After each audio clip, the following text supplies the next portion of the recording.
Cricket के उस काले दिन की कहानी जिसने पूरी दुनिया में भारत को शर्मसार कर दिया।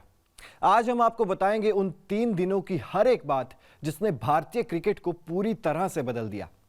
साल 2020 में वो भारत के लिए काला दिन बन गया जब ऑस्ट्रेलिया की धरती पे भारत ने मुंह की खाई। वो रिकॉर्ड जो पूरी दुनिया में किसी ने नहीं बनाया है और ना ही कोई बनाना चाहेगा। पल पल मरती 140 करोड़ लोगों की वो उम्मीदें जिनसे हमेशा के लिए भारतीय फैंस का दिल तोड़ दिया। स्वागत है आपका न्यूज नेशन की इस खास पेशकश कहानी में। ये कहानी शुरू होती है साल 2018 से, जब भारत ने पूरे देश में उम्मीद जगाई थी कि टीम हमारी कंगारुओं के घर में उन्हें पस्त कर सकती है। हौसले बुलंद थे। बॉर्डर गावस्कर ट्रॉफी का वो मैच जिसे भारत ने ऑस्ट्रेलिया की सरजमी पर जीता था, लेकिन उसके बावजूद भारत के खिलाफ आवाजें उठी। तुमने ऑस्ट्रेलिया की बी टीम को हराया। इसमें ना ऑस्ट्रेलिया के सेनापति स्टीव स्मिथ थे और ना घातक बल्लेबाज डेविड वार्नर। समय था कुछ कर दिखाने का, सबके मुंह पर ताले लगाने का। दुनिया को बस इंतजार था भारत की एक हार का। दुनिया बोलने से पीछे नहीं हटना चाहती थी। पड़ोसी देश पाकिस्तान बयान पर बयान दे रहा था। 16 दिसंबर 2020। अब वो दिन आ चुका था जब पुरानी सब बातों का बदला लेना था। भारत के 11 शेर तैयार थे, लेकिन तभी भारत को सबसे बड़ा झटका लग गया। भारत के शूरवीर रोहित शर्मा कोविड कारणों की वजह से मैच से पहले ही बाहर हो गए। भारत को मैच से पहले ही घाव लग चुका था। उधर पिंक बॉल टेस्ट में कंगारू आग उगल रहे थे।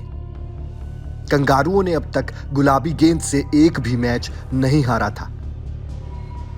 अपराजय कंगारुओं को डे नाइट मैच में हराने का सपना पूरी दुनिया देख रही थी। इस गेंद से 10 मैच ऑस्ट्रेलिया जीत चुकी थी और बिना रोहित भारत अधूरा हो गया।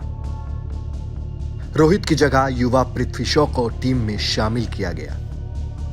पहला दिन, मैच की दूसरी ही गेंद और पृथ्वी खतरनाक मिचेल स्टार्क का शिकार बन गए। आग उगलती गेंद पृथ्वी को बिना खाता खोले पवेलियन भेज देती है और 30 रन के स्कोर पर मयंक अग्रवाल भी दम तोड़ देते हैं। भारत को शुरुआत में ही 2 झटके देकर कंगारू और खतरनाक हो चुके थे। गेंदबाज पिच से निशाने लगा रहे थे और भारतीय बल्लेबाज परेशान हो चुके थे। तीसरे विकेट के लिए किंग कोहली और पुजारा ने 50 रनों की साझेदारी देकर एक बार फिर भारतीय फैंस की उम्मीदें जगा दी। लेकिन 100 रन के स्कोर पर पुजारा भी नेथन लायन का शिकार बन गए। इसके बाद सारा दारोमदार कप्तान कोहली और उपकप्तान रहाणे पर था। बदले की आग लिए दोनों बल्लेबाजों ने कंगारुओं को पीछे धकेला और चौथे विकेट के लिए 88 रन जोड़ दिए। उसके बाद रहाणे की एक गलती और हमेशा के लिए क्रिकेट का इतिहास बदल गया। रहाणे की वजह से विराट कोहली बीच पिच पर आ गए और कंगारुओं ने उनका शिकार कर दिया। कोहली 74 रनों की संघर्षपूर्ण पारी खेलकर मैदान से बाहर जा चुके थे। भारत का स्कोर अब 188 4 विकेट के नुकसान पर हो गया था। गलती का बोझ लिए रहाणे भी ज्यादा देर संघर्ष नहीं कर पाए और 196 के स्कोर पर भारत के आधे बल्लेबाज कंगारुओं का शिकार हो चुके थे। इसके बाद देखते ही देखते विकेट्स का पतझड़ शुरू हो गया और 244 के स्कोर पर भारत की पहली पारी ने दम तोड़ दिया। 244 पर 10। मैच की दूसरी पारी। बल्लेबाजों के संघर्ष के बाद अब बारी गेंदबाजों के वार की थी। 16 रन के स्कोर पर भारत ने पहले कंगारू का शिकार कर लिया और 45 के स्कोर पर 3 बल्लेबाज वापस लौट चुके थे। अब टीम के सेनापति स्मिथ पर वार हो चुका था और घातक वार्नर भी बाहर जा चुके थे। स्मिथ को 1 रन के स्कोर पर अश्विन ने अपनी फिरकी में फंसा लिया था। अब 2 साल पहले लगे आरोप भी मिटाए जा चुके थे। 111 रन पर कंगारुओं के 7 बल्लेबाजों का शिकार किया जा चुका था। ऑस्ट्रेलिया के कप्तान टिम पेन ने टीम को अपने कंधों पर उठाया और नाबाद 73 रन बनाए। कप्तान पेन ने ऑस्ट्रेलिया की पारी में जान डाली, लेकिन 191 के स्कोर पर ऑस्ट्रेलिया की पूरी टीम वापस लौट गई। मैच में दोनों टीमें एक एक पारी खेल चुकी थी। भारत में बदला लेने की आग थी।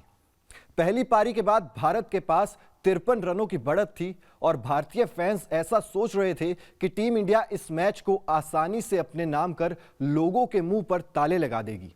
लेकिन क्रिकेट को कुछ और ही मंजूर था।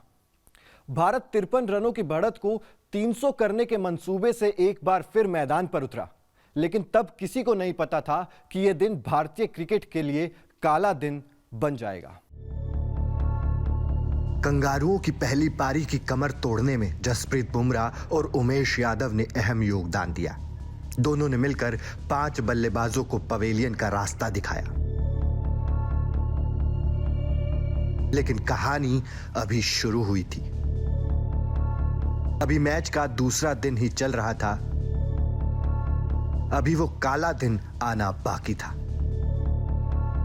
भारतीय क्रिकेट हमेशा के लिए शर्मसार होने वाला था।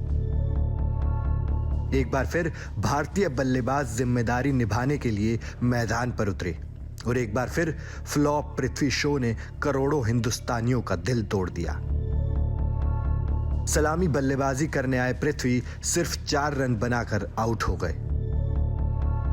15 के स्कोर पर भारत ने अपने दूसरे बल्लेबाज को गंवा दिया था।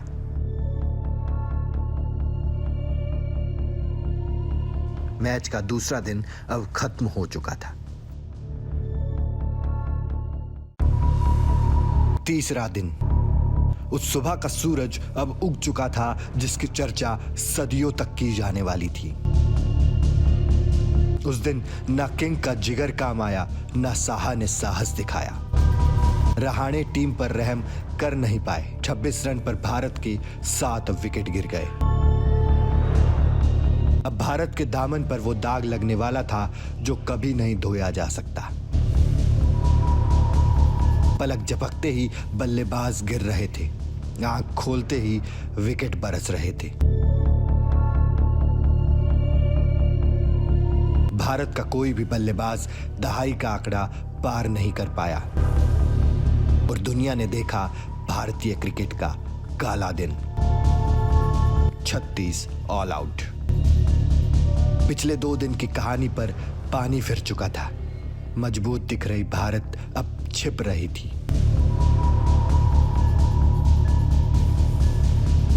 48 घंटे की कहानी के बाद 2 घंटे में सब कुछ बदल चुका था। कंगारू भारत को आंख दिखा रहे थे। दुनिया पीछे पड़ चुकी थी। ऑस्ट्रेलिया को उनके घर पर महज 79 रन का लक्ष्य मिलता है, जिसे कंगारू बल्लेबाज केवल 2 विकेट गंवाकर हासिल कर लेते हैं। लेकिन 36 ऑल आउट एक मजाक बन चुका था। लाखों लोग भारत का मजाक उड़ा रहे थे। पाकिस्तान मुंह चिढ़ा रहा था। 36 ऑल आउट का कलंक तो भारत के दामन पर हमेशा के लिए लग चुका था। लेकिन ऐसे हालात में हिंदुस्तान के पास 2 ही रास्ते थे। इस दाग पर रोते रहना या फिर उठ खड़े होकर एक बार फिर से लड़ना।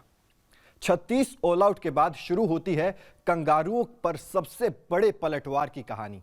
भारत ने इस दाग का बदला लेकर किस तरह पलटवार किया, अगर देखना चाहते हैं तो एक लाइक कीजिए। मिलते हैं अगली बार दुनिया के सबसे बड़े पलटवार के साथ कहानी में।